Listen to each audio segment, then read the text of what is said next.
Hello and welcome to ParenTea, a show where we sip on a cup of tea and have a candid conversation about parenting.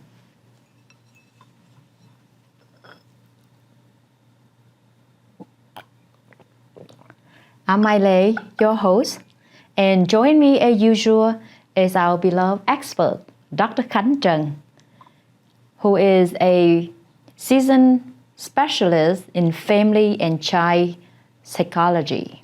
And today we're going to dive into a very crucial and sensitive topic, which is dealing with childhood depression. That is the challenge that many families are facing. And understanding is a first step to healing. Welcome, Dr. Tran, to the show. Thank you, Mai. I'm glad to be here to be discussing this very important topic. And welcome back, Dr. Tran. The topic today is very important. Last episode, we talked about mental health on children. And depression is one of the leading cause to mental health. So to many of our viewers, understanding the childhood depression might be the beginning. What are some of the signs that you can share with our audience to understand that the child is dealing with depression? There are many symptoms that I look out for. One alone may not be sufficient. For example, if a child seems sad, it does not mean that they're clinically depressed. So we have to look at the combination of symptoms like sadness, or when the child feels bad. So you can tell that a child who's depressed may manifest sadness in a different form as well. For instance, whereas adults feel sad when they're depressed, children may feel irritated, agitated, and even angry. A lot of children and adolescents that I work with also, when they are clinically depressed, they can be self-critical. So that's another symptom. They can be very hard on themselves, or they can be hard on the world around them. They have a tendency to misperceive themselves or misperceive their situations or circumstances. They may demonstrate low energy or low effort, not interested in the things that they used to be. You may find that they will withdraw or even isolate themselves and detach themselves from any meaningful connections. They may show an unusual sleep pattern. They may be sleeping too much, but yet some children don't sleep at all. Or appetite change. They may be eating too much. Some who are clinically depressed don't eat at all. So these variety of symptoms may give us a glimpse into their experience of clinical depression. Well, thank you for sharing with us those signals that would help us to early detect or diagnose of the child when they go through the depression. In your experience, Dr. Tran, what the common misconception that parents have about childhood depression, and what can we do to help better support our child? One of the biggest misconceptions, and I just had parents this week, when I told them that their child is experiencing depression, their response was, how could she? She has nothing to be depressed about. So for some adults, they don't believe that children can experience depression. That's a misconception. They can. As a matter of fact, children as young as 3 can be diagnosed with clinical depression. So that's a big one. Another one may be children aren't capable of feeling sad, and so it's abnormal. Depression can be it's a normal thing in general, but with children, sadness and depression can be a normal experience as well. Another thing I hear sometimes would be it's just their attitude. That's just who they are. So it's really not depression. Again, I mentioned that depression can come off in the form of irritation or agitation or even anger. This goes beyond attitude, particularly if the child is experiencing irritation, agitation, or anger for long periods of time. Then we start to see that this is a lot more than just your simple sadness. Wow. I agree with some of the things that you share, Dr. Tran, because parents, we think that our life is so stressful, and our children, especially young child, what is so stressful about?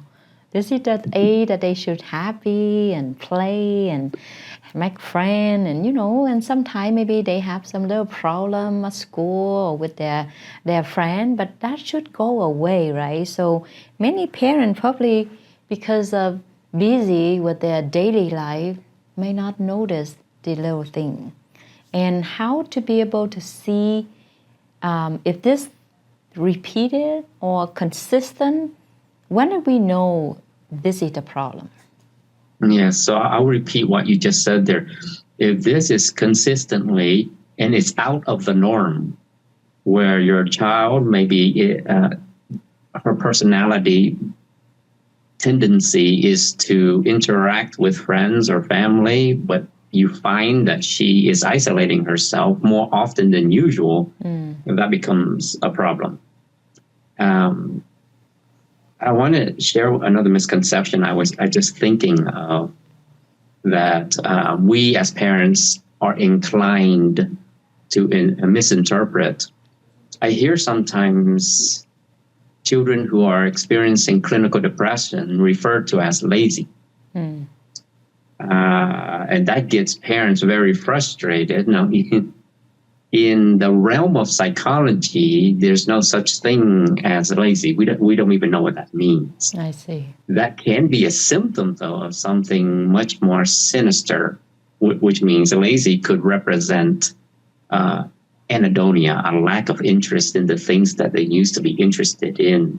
Recently heard a parent I worked with who said that the child has chores, but the child doesn't do the chores, so they're lazy. They are unmotivated or quote unquote lazy for a reason. There's always something underlining that experience, whether you call it lazy or bored, or we have to watch out for those sort of things to help us determine the child's actual experience. In this case, we always have to watch out for anxiety and depression. But for childhood depression, what is the root cause? Why are these kids have depression? I mean, I see more and more in the modern society now. In the old day, probably not many kids that have depression, or maybe because they don't talk about it. I don't know, but I feel like nowadays we hear more and more about childhood depression than in the old day. Yes. And we have to keep in mind that children go through stressful situations too. Now, in terms of etiology or what causes depression, it could be a combination of things, or it could be just one thing. So we know, for example, circumstances and situations can cause depression. We know that if one or both parents suffer from depression themselves, they are more inclined or susceptible to developing depression. Now, circumstances and situation, let's say an example would be school. So I've worked with kids who develop depression over time because they've been bullied. So that becomes real to them. It becomes a stressful situation. Another thing that we don't think about that may create depression is actually, there's been research that suggests or shows that parenting irritability can actually lead to low self-esteem in the child. Our irritability, our agitation and our irritation can impact the child's low self-esteem, and this poor self-image in the child then predisposes the child to the experience of depression itself. So I go here because I'm a big proponent of the right kind of parenting. I refer to as conscious parenting.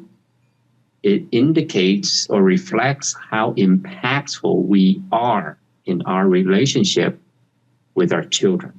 Well, Dr. Tran, you mentioned about the role of the family is very important. This is the people that influence the child since they grow up, and that the parent is the most important people in the child's life. So with that, what are some of the effective ways that the family can support a child diagnosed with depression? I'll start with this. I can tell you the style of parenting that puts the child in jeopardy for depression, and that's what's referred to as authoritarian parenting. These are parents who tend to be quite strict. They govern the child and determine for the child how to live.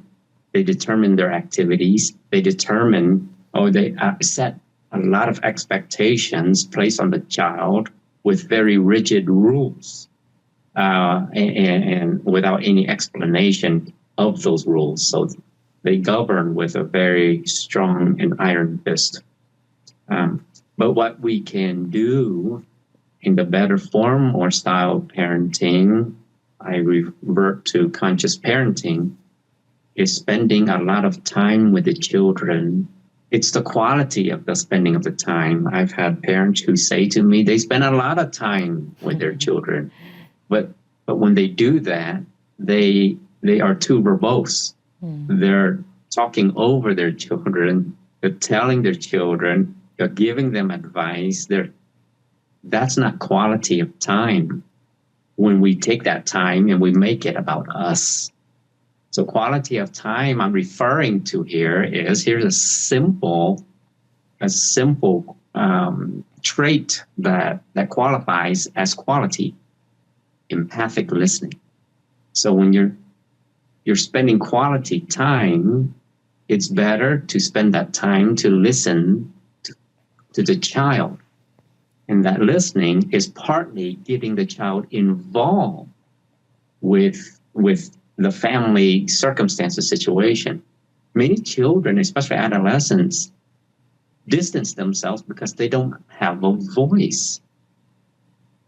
We try to get them involved, but we're the one that govern and set the rules for the involvement, right? So even when they speak up, we have an opinion, negating what they say or dismissing what they feel, because we make it about us. So empathic listening is spending that quality time to listen to what they have to say. And regardless what they say, our opinions actually does not matter. Now, of course it matters because we are their parents, but it only matters if they feel that we matter. So in order for them to have us feel that they matter, that we matter to them, we have to make sure that when we're listening, they matter to us. Yes, but in the case that if the children don't open up and don't talk because they already depressed, they lock themselves in a room and they don't talk, how did the parent be able to approach and make them talk so that we can listen? What is your tip for that? I like to check in with kids from time to time without having to force them. You may want to strongly encourage them to get involved in family situation without forcing them to do so, like maybe dinner, or like even if they're not comfortable with that, you can do a one-on-one dinner, meaning you might be inclined to have dinner in the room and then discuss some of the things that they are interested in. Because when they get to a point where they're depressed and they're detached, they're going to not want to be around you anyways. So you have to set a prerogative. You have to set a precedence. And that precedent starts with getting interested in what they are interested in. So trying to view their world from their perspective, not their world from our perspective. We make a tremendous mistake when we're constantly giving advice. So I call this verbosity, means excessive talking and excessive advice giving, or we call it advice bombing. So parents do that a lot. And when we do that, we can't validate the child. If we're not validating the child, that means we're not really listening to the child. And the only thing that can get the child back to his or her original form or help with the depression is that the child needs to feel that they're understood. So that's one of the processes. Yes, but so I can also speak from the parent point of view, because we think that by telling the kid or sharing is that we guide them to be where we want them to be. Our parents, of course, want their children doing well in school, be healthy, be happy, and perform academically well. So for that, again, going back to parent play the authority role in a child life by telling the kid this you have to do, especially Asian parent. Asian parent, B is not good enough, have to be A, and even A minor not good enough, have to be A plus. So some parents push their kids so hard. Some of the kids, the strong kids, they make it, and the pride of the family, but not all the kids can perform well, and especially in a family that have other sibling, and one sibling is like the superstar, versus another sibling is not perform as well as the other. Was that something gonna cause the other child that who not performing well and see the parent praise and give compliment on the other child? Does it impact somehow to the other child and make them feel depressed? Yes, comparison is probably the killer of a child's self-esteem. And it happens, and I understand that, and it happens in our culture, in Asian culture. And we do that. Not only do we compare our kids with other kids, other friends' kids, but we compare our kids amongst our kids. Yeah. Sometimes. And we sometimes do that directly and indirectly. So we do it subtly, and sometimes we do it too directly. And the child, the issue with that is that the child wants to be independently him and herself, and no child can live or meet other people's expectations because they have their own experiences. The problem with us projecting our expectations on the child is that it may not meet the child's experience. Not everyone can be a doctor, lawyer, and engineer, right? So everybody's personality is different. So the key is trying to figure out, well, it's two parts really. Understand our pattern of expectations as unrealistic. Now, parents aren't aware of that. Now, we think that we're doing good by setting expectations on the child, by telling them it's important to get a college education. Now, that is important to us. It may not be important to them.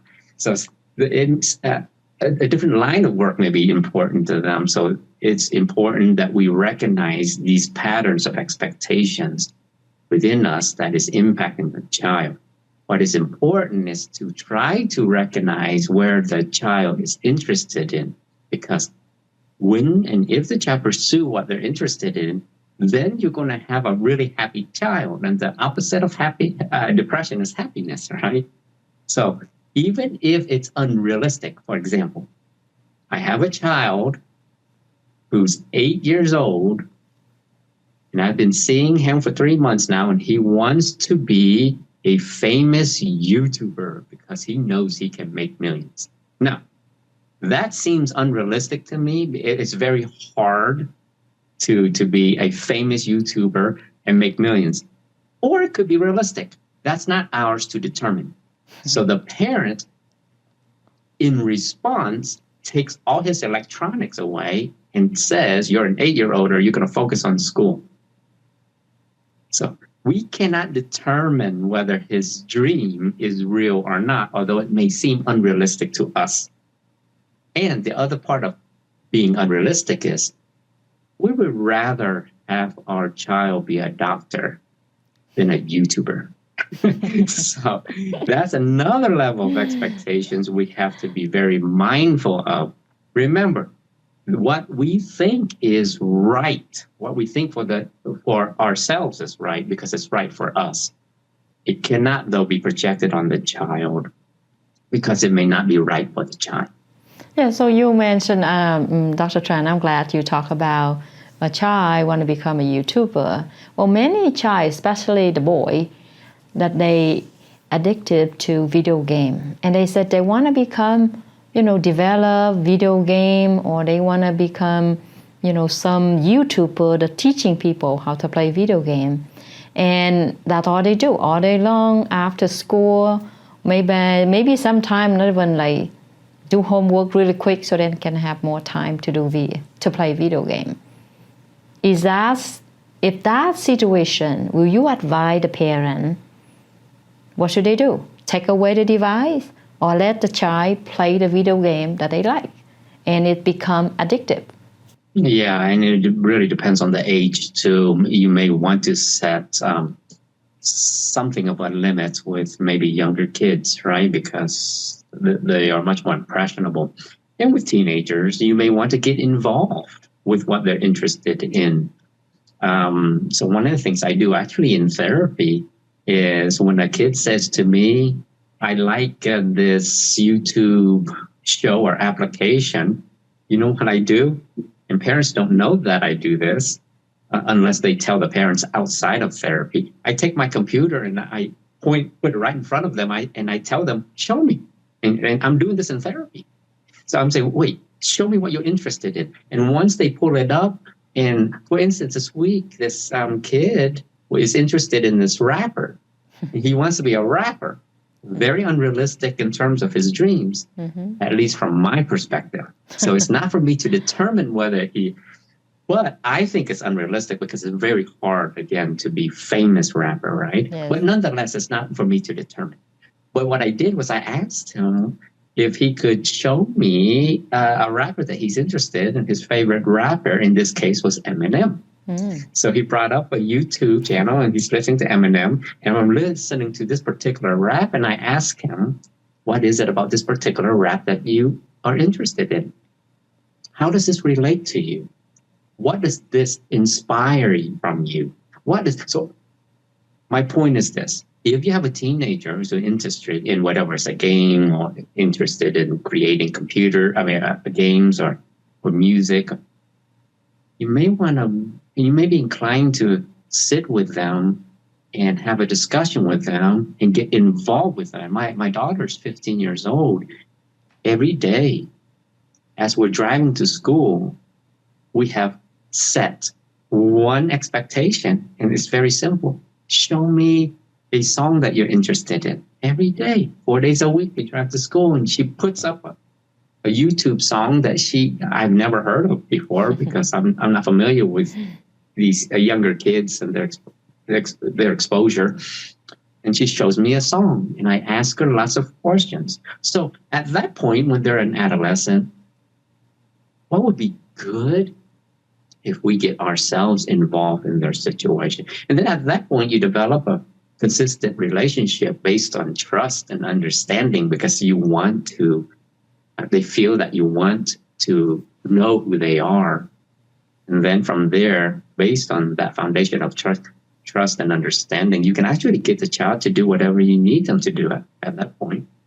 And I think that all the things that you mentioned, Dr. Tran, that could help the parent being closer to their child and can see what their child see, right, from their point of view. But not family, besides family, school also play a huge part in the child life. What are some of the things that the parent should look into, either the child behavior or their academic performance, in order to see the underlying? Poor grades are one of them. I'm seeing a 16-year-older who has had A's up to this point, up to this year. She's been struggling, getting D's, C's at best, and mostly F's. So that's a huge indication that something is going wrong. As I assess her situation, I come to find out that in addition to other symptoms like poor grades, and here's the other thing, detachment from even her social peer contacts is an indication too, where she's not spending as much time with her peers, which is very unusual for a 16-year-older. So conflict, here's something I have that kids come to me with. They complain about teachers. I have one who has 7 teachers because he rotates through the day, different classes. Only one is a good one. Now, I doubt that the other 6 are bad teachers, right? So a combination of these things can give us an indication that the child is likely struggling, because all of these things appear to be creating stress in her life. And that's the other thing. Now, sure, all adolescents have stress because of school, but for the most part, they can deal with it. So most kids actually are capable of coping with stress. But when you have a kid that is struggling with their stress and it impacts all these parts of their daily routine or life, then we're talking about probably experiencing depression. Well, with child that dealing with depression, do you think depression is treatable? And at what point will the parent seek for professional treatment or professional support, someone like you, Dr. Tran? Yes, it is treatable. It can be treated. It's treated in a variety of ways. It can be treated by the right kind of medication. And yes, they do medicate children for depression too. You just have to find the right doctor or medical provider to figure all of that out. And then there is therapy too. So therapy, there are different forms of therapy that can help. Cognitive behavior therapy is a popular brand of therapy that is used to help for anxiety and depression. And at the point when you feel that the child is no longer functioning, so meaning debilitate. Now I have a child I'm seeing that is so fearful of going to school that has refused to go to school entirely. So the mother cannot get him out of the bed, and even if as she gets him out of the bed, he won't go into her car to get to school. So he's developed quite the phobia, a fear of going to school, but he is extremely depressed at that point. You may want to seek professional support. Yeah, but if it's something more mild, what is the treatment for those? Yeah, you can still get that professional support too, because adolescents, it's hard to engage with them. Some of them may need an objective perspective. It's hard for parents to remain objective, even if they try to empathically listen to them. Parents can't help giving advice because they're emotionally invested. And so even mild to moderate and certainly severe depression, you can seek guidance from a therapist. That only works, though, if the child is willing to seek therapy. I had a child who was forced to come to therapy. She was 16 years old, and it was apparent in my office she did not want to engage. So I asked a simple question, and that was, whose decision was it for you to come? And she said her mother. And then I asked her, would you like to continue? She said, absolutely not. So I ended the therapy within 10 minutes.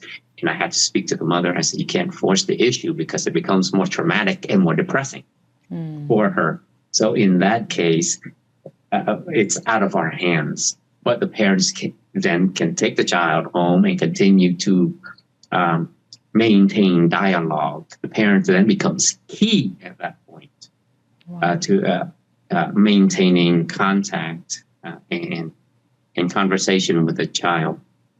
And what's important, again, is in that conversation. When I say conversation, it's not about the parent talking excessively to the child about their experience, but listening to the child about their experiences so that the child can feel heard and understood.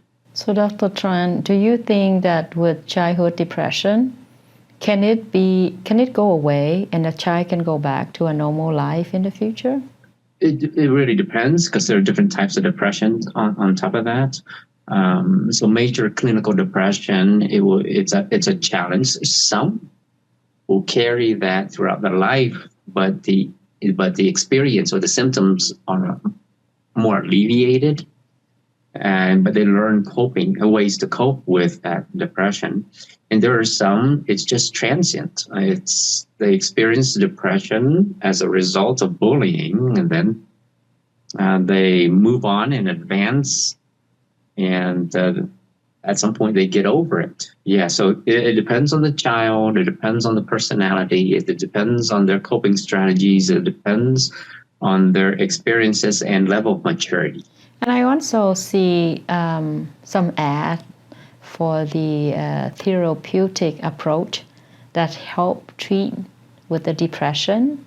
Can you think if the approach vary by age, and is this something you recommend the parent to use for their child? Yeah. Now, with younger children, a great way to get them to express their emotion is to play with them. Play is their language. That's why play works. That's why there's play therapy. So it's better than having a talk therapy with a 4-year-older who's yet able to talk in any sophisticated way. So playing is wonderful because it's not only a way where they can express their emotions, but it's a way where they can connect with us. So play is key. As much as you can play with young kids, do so. That's in the context of play, they can even build their self-esteem. Because in play, if you let them direct it, they gain a sense of empowerment and confidence. And in play, they learn to share. In play, they learn to regulate, control their emotions as they're playing with you. So play is important. With adolescents, what is key to me in therapy, and probably the greatest therapeutic approach, is this very thing that I reiterate and repeat from over and over and from time to time, and that's listening. Before this session, I saw a 16-year-older, and I asked her questions about her week. And I may be inclined to be specific, like ask her, what was the most stressful event at school this week for you? And she shared with me a stressful situation at school regarding a teacher, an interaction with a teacher. And at that point, I may be inclined to ask a lot of questions. So I start with a whole lot of listening, and then in between a whole lot of questions. But the questions has to pertain to her. So I asked her, share with me, please, what the interaction was like, and what part of that interacting or engagement with the teacher caused you to stress. And when you were stressed, what did you do? And when you were stressed, where were you feeling the stress? Where were you at the time? What could you have done different? So I asked a series of questions that way to get her to think. Also, I see the ad on online that some fragrance that the kids smell that would help ease their stress or help with the depression.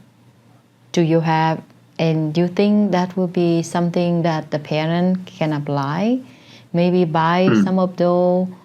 It's kind of like an air, how you say, the one that you put in the room and it gave basically the fragrance for the whole room. And they said that this specifically is from this certain type of wood that would help the child sleep better, it calm them down, and it help kids that cope with depression. And I forgot the name of it. I saw it a couple of times, I forgot. Do you have that in your treatment that you think that something would help as well? Yeah, I know one particular scent, lavender, is supposed to create this calmness within the other person, but it may be different for other people. There are some people who are more sensory or hypersensory based, and so these things may apply, or these things may work. For some kids, I'll tell you what, especially adolescents, what could be even more effective if we're talking about sensory therapeutic approaches. Music. Music is something that could be very beneficial, and that's something I do with my child when she needs a moment and she wants me to listen to her music. I can see how it can shift her mood from feeling sad to just maintaining stability. So other things, there's a form of depression called seasonal affective depression. It occurs mostly in like situations or circumstances like in Wyoming, where it's wintry a lot of the months and the sun is not, there's no sun. So people have a tendency to be depressed because it depresses the mood. So getting them out, if outside and exposed to Mother Nature, is something that could be beneficial for some kids as well. Some kids like to be outside and doing. It gives them a sense of accomplishment. It shifts their perspective. So it really depends. To answer your question, some of those gimmicks can be effective for some kids, but you have to find what is good for that kid in particular to make it effective. And Dr. Tran, stigma is a big barrier. What are something that the parent can do to help reduce stigma that impact to mental health within family environment or community around them? Yes, they can begin to be okay with mental illness. I'll rephrase that. And I say this because I just saw parents this week who did not want for me to share with them their daughter's diagnosis because they don't want that label to be attached to their daughter. That's a problem. So you have to be okay as a parent and understand that the child is struggling with depression in order to help them with their depression. So as a matter of fact, these are the same parents who don't feel she has depression, and that is just a phase that she's going through. Well, I told these parents that, yes, it is a phase. This phase is called depression. So let's acknowledge this phase, depression, so that we can then proceed to help her. So we can't ignore the issue and think that this will go away. She has been feeling depression, and this girl's 15, since the age of 7. So ignoring it all this time did not help. So they just came into me about 2 months ago. And then I'm trying to acknowledge her struggles and her suffering, but there's such a big stigma around depression because they feel that it would just give her this label that she can't get rid of. With depression, it may not be a matter of trying to get rid of it. Who knows? I mean, she's been suffering depression for 9 years, almost 10 years, or 8 years. This girl may continue to develop depression. It's a matter of trying to figure out how to manage it. You mentioned that the children that go through, these mental health, depression for a long time, will the parent, when they know that the kid diagnosed with depression, should talk to the kid about it and should, I guess in a way that thing that trigger, like kid who have depression doesn't want other people know that he or she have depression, because it could be embarrassed and could be something that trigger them more. So what would the parent do in those situations? Meaning, should we talk about that openly among other family members so we can help this child, or keep it is like acting like nothing happened and just try to cope with it, just between the parent and the child? And how about in the setting that, for example, we have extended family come over or join a big celebration at school or with other family, and what should parent do to protect the child and reduce the stigma that could cause the trigger? Yes. The child resists. When a child does resist the label, it's only because we do. Children are onto us. They know, even if we are trying to hide our feelings about a mental illness, they know when we are uncomfortable with it. It is important to normalize it. It is important to help them understand what they are going through and experiencing it. And as a matter of fact, when I do have a talk to kids and adolescents, I tell you what, many of them feel a sense of relief because they had no idea. They couldn't put a name to it. And once they put a name to it, now they know what to do with it, with help and support. The problem with trying to protect them from the stigma of mental illness is that we can't. Culture and society has a way of looking at mental illness, and not necessarily in a good way. So what we do instead is we normalize it and make it appear real. So once they have that conceptualization, when they encounter stigma, they can protect themselves against the stigma. Because for them, they understand that this experience, whether it's their experience of depression or mental illness in general, is something that happens. It's a normal human experience.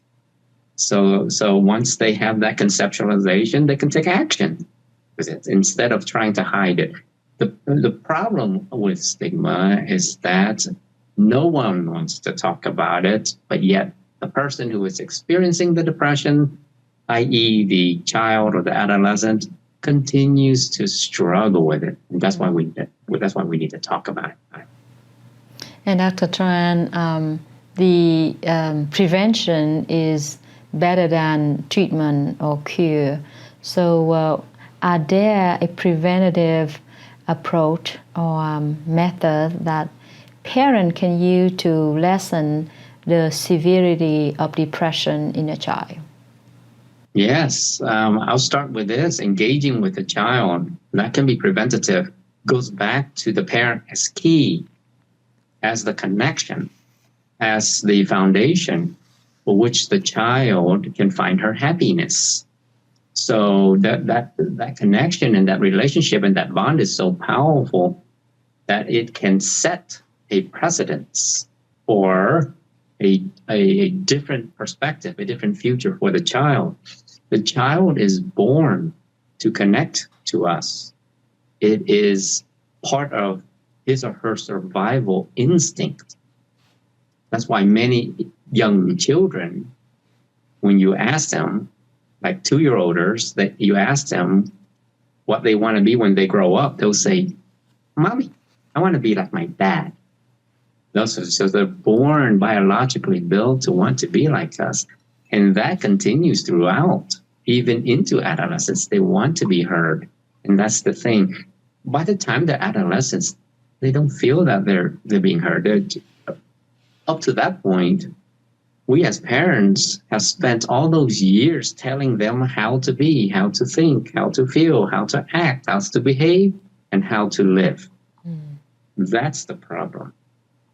And that kind of detached relationship causes them to detach from us. So let's start with that.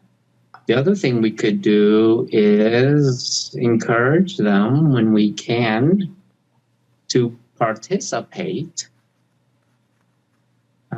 in family setting or situations or activities. And if you can't, then participate in their activity.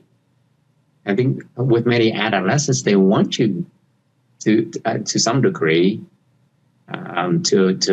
to be connected with you. And a great way to do that is to view their world, to see what they're experiencing, to empathize what they're feeling. So to engage in what they're interested in. Dr. Tran, is a very enlightening conversation today. And I'm sure that our viewer out there had gained so much insight about how to help their children with depression. So thank you for your expert guidance. Thank you, Mike. I'm sure that we have more discussion in the future about this topic, because it could be lengthy and more detailed, and it's applied for each child, each situation differently. So viewer out there, if you see your child go through these symptoms, best way is to talk to your children, have a one-on-one, be the good listener. But when you need to contact for professional help, like Dr. Tran, make the appointment, call, so that your children will be helped sooner than waiting too long. And I want to say thank you to our viewer for tuning to watch our show. Remember, mental health is as important as physical health, and it begins with understanding and compassion. So let's tune on to ParenTea next time, where we will discuss more enriched discussion like this. And until now, then, let's continue. Sip on your tea. Goodbye and see you next time.